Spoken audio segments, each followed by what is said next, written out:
este diálogo con estas preguntas que son tan importantes, que tan claves para todo lo que estamos haciendo. Entonces, yo creo que la única recomendación que yo haría para cualquier persona que esté con preguntas, digamos, en general, es, por favor, eliminemos toda autocensura.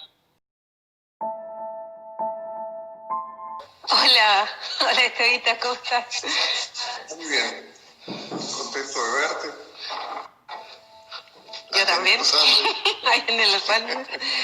Allende los Andes. También del texto de esta muestra, estábamos presentando al Rafael Eduard, que es un ilustrador y un fotógrafo chileno, que ha vivido en varios países, en Brasil, Estados Unidos, y que ahora está en Chile, entre el campo y la ciudad. Decíamos que viene de una familia de artistas, ¿no? Y que él había inicialmente querido ser músico, pero se terminó ganando su vida en fotografía, dice él en su biografía, que está en wikipedia.org. Con su amigo de infancia, Fernando Arangui, estuvo desde los 13 años buscando una forma de cambiar el mundo.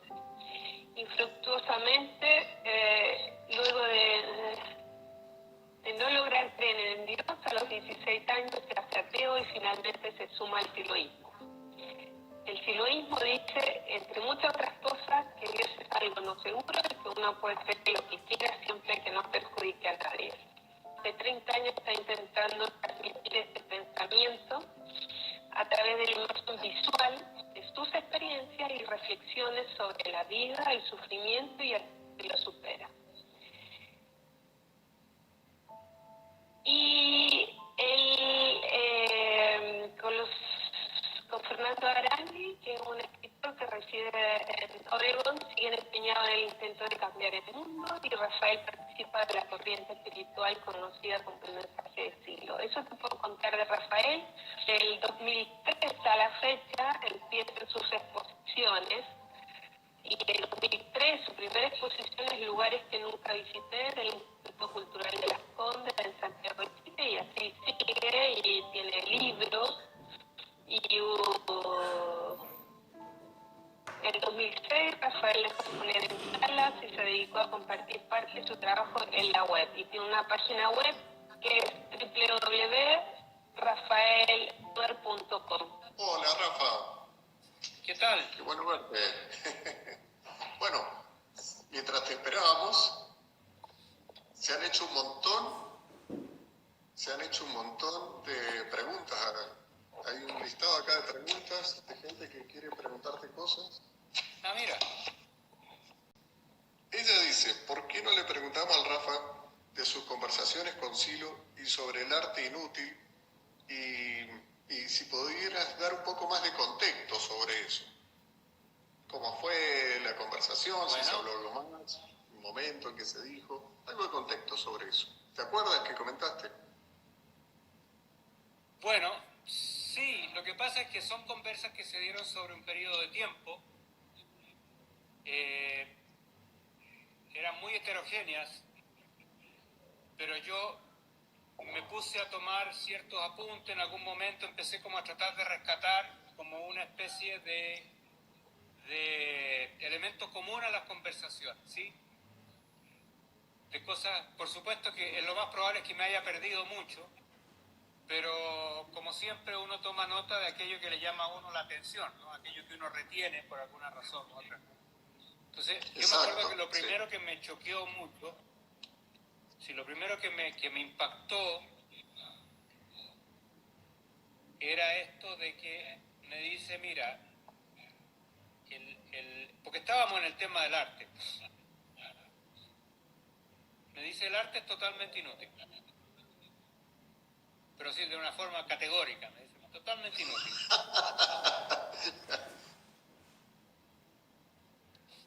Y yo me quedé frito, porque no sé qué decir a una cosa así, ¿me entiendes? O sea, yo tenía la idea, además que, imagínate, yo siendo además ilustrador de profesión, es como la antítesis del arte inútil, porque la ilustración es útil, ¿te fijas? O sea, siempre es por encargo, es porque estás trabajando para transmitir alguna cosa en conjunto con un escritor, con un escrito, con el...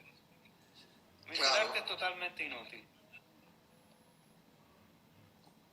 Y luego de una pausa me dice, sí, pero no ha habido una civilización o cultura que haya sido capaz de sobrevivir sin el arte por un segundo, por un instante.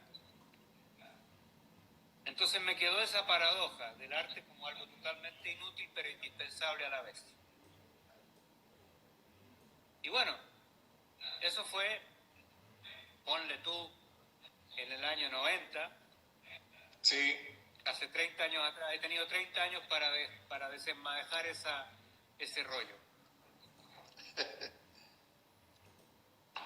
Que no creo, no, yo tengo mi interpretación, yo no podría decir mi interpretación es la verdadera y es la que vale. Yo lo que quiero, lo que tengo, la interpretación mía de eso es que el arte pega en una zona diferente a lo que nosotros, al mundo práctico, pragmático en el que nosotros vivimos. Ahora, si de eso se desprende alguna cosa pragmática y todo, no va en la intención del arte. La intención del arte no es cumplir con una función. O sea, yo pongo ahí como una antítesis, por ejemplo, lo que pasó con el realismo socialista, que se trató de ¿cómo se llama?, de catalogar, de caracterizar el arte como una cosa que era útil a la revolución. Y la revolución estaba pauteada de una cierta manera y todo.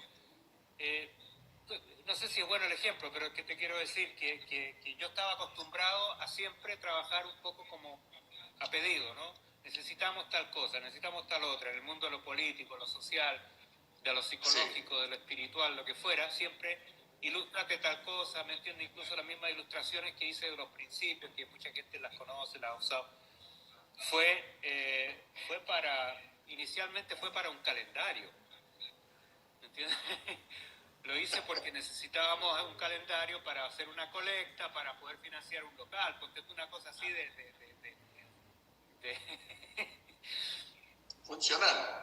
funcional. Y bueno, después poco a poco me fui quedando con ese otro tema, ¿no?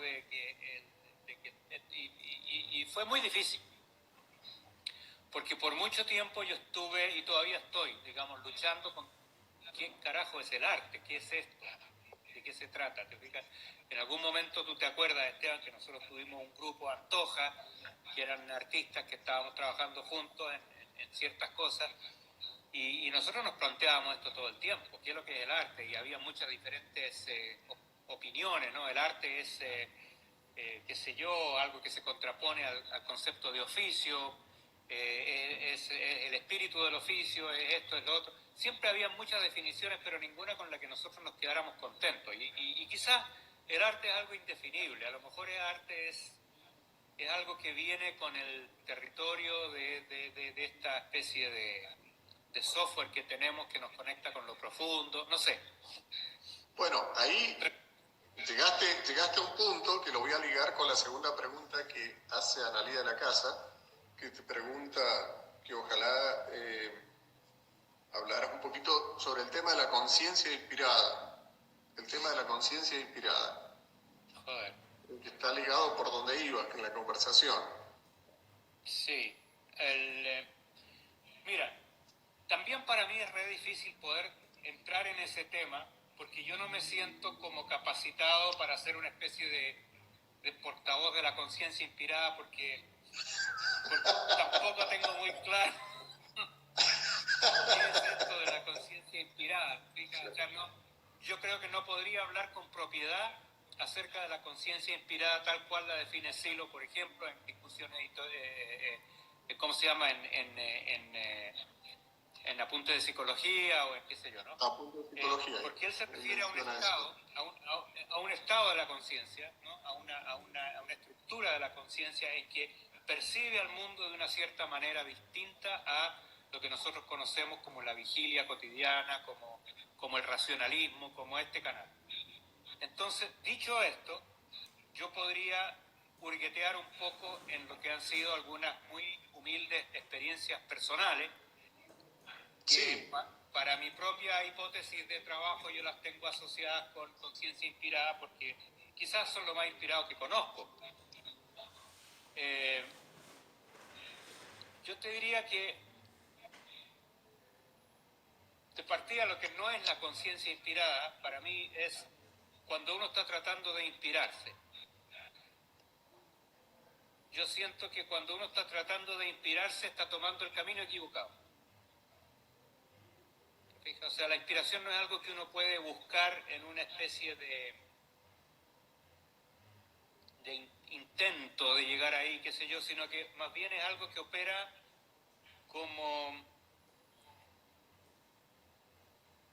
un poco como por rodeo. Es como esa alegoría que el negro una vez, me acuerdo de una conversa con él, que me dice hay que cultivar el vacío, y yo le digo, ¿cómo carajo se hace eso? Porque no me imagino cultivar el vacío. ¿Cómo cultivar el vacío? Claro, me dice hay que cultivar el vacío. Ahí está la cosa. Entonces yo le digo, bueno, pero es que no tengo ni la más remota idea de cómo se puede hacer eso, porque para mí cultivar es con algo tangible y el vacío es algo intangible. Entonces me dice, no, es que lo haces por rodeo. Entonces le digo, bueno, pero ¿cómo se hace? Entonces me dice, bueno, ¿has visto cómo mean los perritos? Sí, he visto cómo mean los perritos, sí, mean ahí en la calle, que si no, me dice, mira, miran para un lado y mean para el otro lado. Es como no queriendo, es como mirando para el otro lado. Entonces, a mí lo que me queda es que siempre en esas conversas había una paradoja, ¿sí? Había algo que desenmadejar después. Y para mí este tema de la conciencia inspirada y lo del vacío central y toda esta cuestión es como que, sí, trabájalo, pero no lo trabajes frontalmente. O sea, no tengo un proyecto de conciencia inspirada. Lo que sí es que si me pongo en ciertas situaciones de soltar lastre, porque siento que yo siempre ando acarreando mucho lastre, tengo la cabeza todo el tiempo llena de ruido. Yo creo que Freud y Jung estarían fascinados con mi subconsciente porque son como los cuadros de Bosch, ¿no? Es una cosa llena de cosas que pasan todo el tiempo. Ahí como personajes por todos lados trabajando, situaciones, escenas en la cabeza por todos lados. Sí.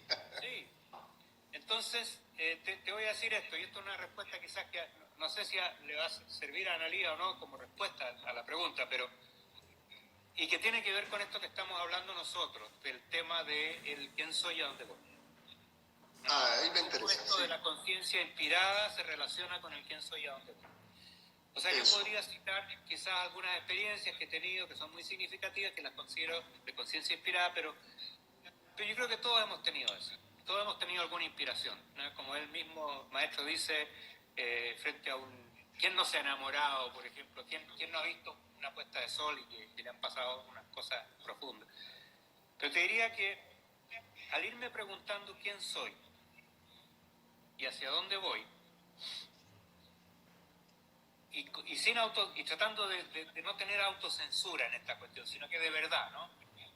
Entonces, ¿qué es lo que yo siento que soy?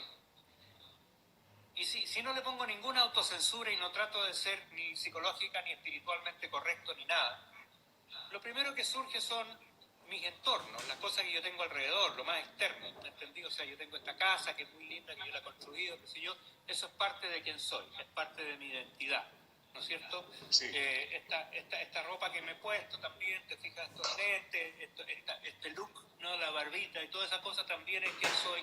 Entonces después digo, sí, pero no es así, tiene que haber algo más. Entonces voy descartando. Y a medida que voy descartando, es como que voy entrando más en profundidad. No sé si me entiende. No es quién soy, sino que más bien la pregunta que yo me hago es quién no soy. ¿Se entiende? Y el quién no soy es como que me fuera impulsando, ¿no? ¿Viste? Como esta cosa de la jibia, ¿no? Los calamares, ¿viste? Que para nadar es como que expulsan agua y se van para allá, ¿no? Sí. Es como entonces, así. Como ir soltando cosas. Tú haces eso, vas descartando cosas. Bueno, esto no. Entonces yo soy un calamar. A ver qué queda. Qué queda. ¿Quién soy? Soy un calamar. ¿Viste? Voy echando tinta y así sé quién no soy. Y claro, y a ver qué queda, lo que tú has dicho, a ver qué queda. Entonces, va quedando cada vez menos cosas. Y curiosamente, el registro no es de pobreza ni de carencia, sino que a medida que voy soltando cosas me voy sintiendo más pleno. ¿Cómo se entiende eso? Es raro, ¿verdad? Oye, sí, a mí lo que me ha pasado también es que se me ha ido uniendo las dos preguntas, porque de alguna manera fui como viendo que también soy hacia dónde voy. Parte de lo que yo soy tiene que ver con hacia dónde voy, o cuáles son mis aspiraciones, o qué estoy buscando. Eso también soy, ¿no? Una dirección, una búsqueda, que aunque no lo pueda definir exactamente con palabras, hay algo ahí que está direccionando y que me hace de alguna manera existir en esa intención de búsqueda. Para mí se me ha ido uniendo, ¿no? Ahí está la clave, la palabra intención, ¿te fijas? Porque finalmente, cuando yo me hago la pregunta inicialmente, voy descartando lo que podrían ser como estereotipos, ¿no? Mira, soy chileno, soy sexo masculino, tengo cierta edad, ¿entendí? Son estereotipos que uno va descartando, y lo que en realidad va quedando, cuando vas descartando los estereotipos, es que va quedando una sensación de que hay una intención operando. Y finalmente el quién soy se transforma en el a dónde voy, que es como lo mismo. ¿Te das cuenta? El oficio, la traducción del oficio a través de la fotografía o de la ilustración o de cualquier género respecto a la mirada. ¿Cómo se puede avanzar en eso? A ver, alguien está empezando en fotografía y dice, esta persona tiene mucha experiencia en su oficio. ¿Qué dirías? ¿Por dónde? Mira, sí, yo creo que, a ver, quizás te voy a aburrir un poco, pero yo lo pongo un poco en contexto, ¿no?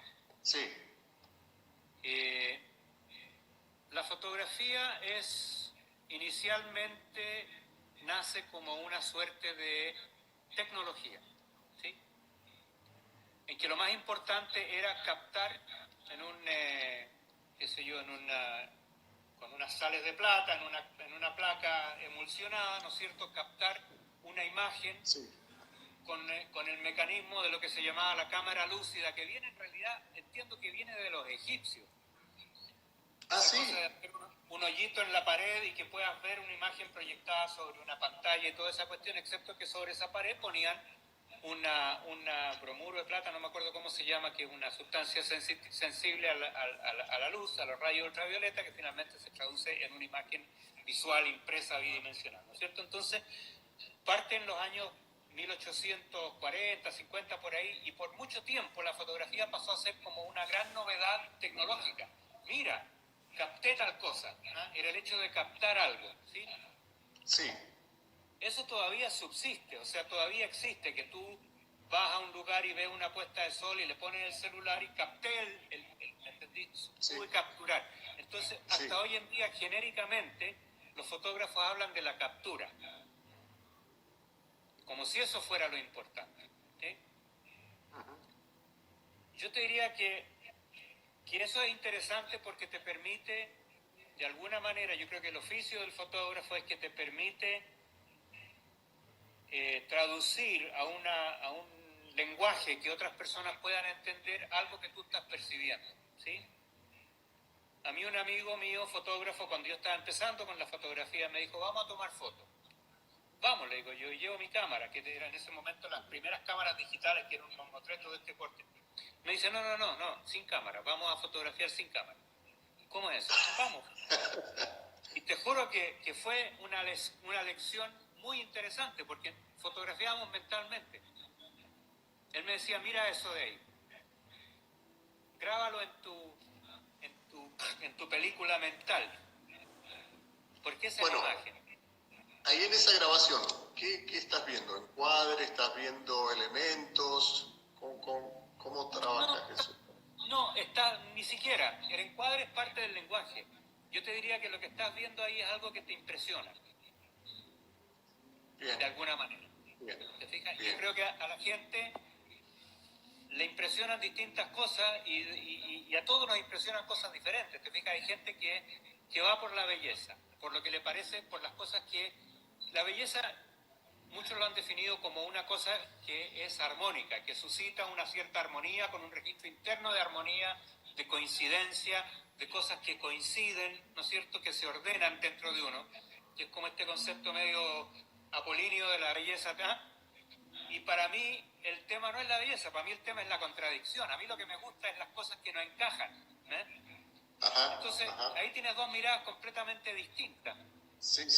¿Te fijas sobre qué es lo que me interesa fotografiar? A mí me interesa, yo voy por la calle, entonces veo la viejita que está ahí sentada, toda cagada en un rincón, ¿me entendí? Y por fuera pasa una tipa toda despampanante, qué sé yo, haciendo alarde de su belleza y todo. En ese momento en que se cruzan las dos, ese momento es interesante para mí.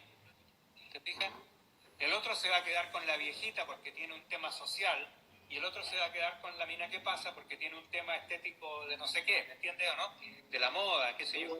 Pero uno tiene una cierta forma de mirar, y para mí me demoré 2 o 3 años con una cámara, saliendo a la calle y todo, para darme cuenta que esa era mi forma de mirar. O sea, yo aprendí que mi forma de mirar es por el contraste. Mi forma de asociar y de entender y de explicarme las cosas era a través del contraste. Mira qué sencillo, ¿te fijas? Y te diré que reconocí que en muchos, por ejemplo, los llamados maestros de la fotografía, eso también ocurre. Sobre todo la fotografía de calle. Está muy plasmada de las cosas que no encajan. ¿Te fijas? Y a mí eso me resulta muy atractivo, entonces yo traduzco eso. Yo traduzco esa percepción porque siento que vivo en un mundo que ya no encaja. Está bueno. Tienen material, tienen mucho material en esta época.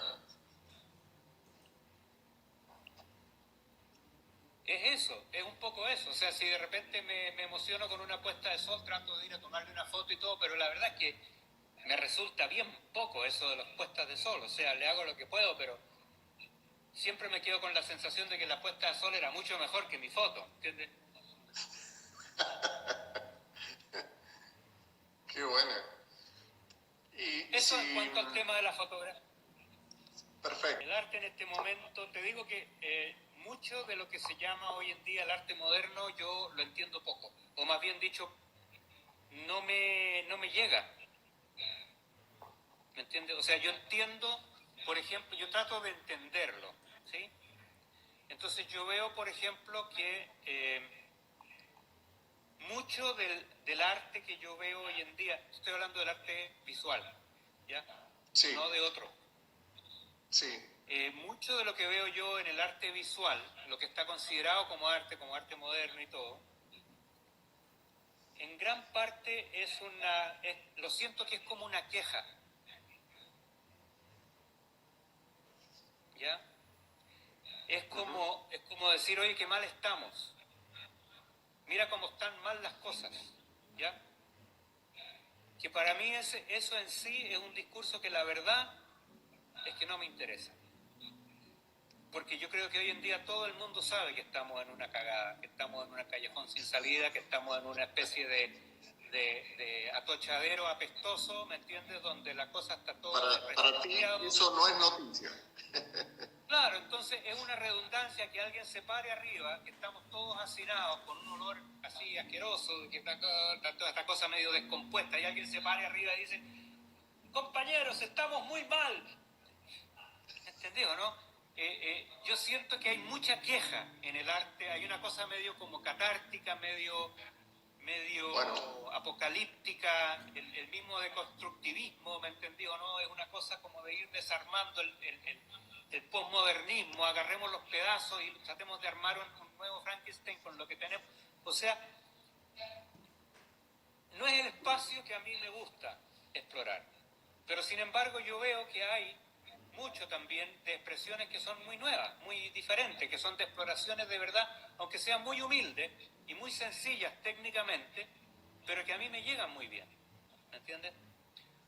Hoy, por ejemplo, hay una suerte de positivismo en el arte moderno, por ejemplo, esta cosa del oficio por sobre el contenido, por ejemplo, los grandes hiperrealistas, los pintores hiperrealistas, ¿ya? El fotorrealismo, que tú ves que hay un despliegue de oficio tan espectacular por parte del escultor viste estas esculturas que parecen reales, que son a tamaño real de figuras, y tú dices, bueno, lo que yo veo ahí es un tipo con una capacidad de oficio y espectacular. Yo lo que veo es al artista, no veo el arte.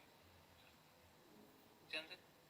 O sea, él se está mostrando a sí mismo. Lo encuentro como que hay mucho narcisismo, pero de repente tú ves algo que es muy sencillo, que aparece en una calle, en un graffiti, en una cosa que tú dices, hey, ojo, eso me llegó.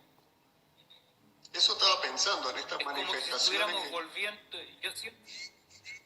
Esta manifestación en Santiago de tanta gente expresándose en estos grafitis, para mí, bueno, tuve la suerte de recorrer un poco eso y era muy impactante. Había mucha extraña belleza en estas manifestaciones, que son catárticas de todas maneras, todo lo que quieran, pero había una expresión muy fuerte. Y el conjunto en la calle, puesto eso en la calle, la verdad que era conmovedor.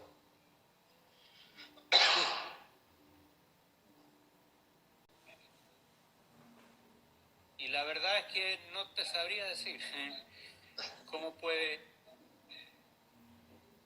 Porque primero uno tendría que saber cómo viene el futuro, ¿sí o no? ¿A qué futuro apuntas?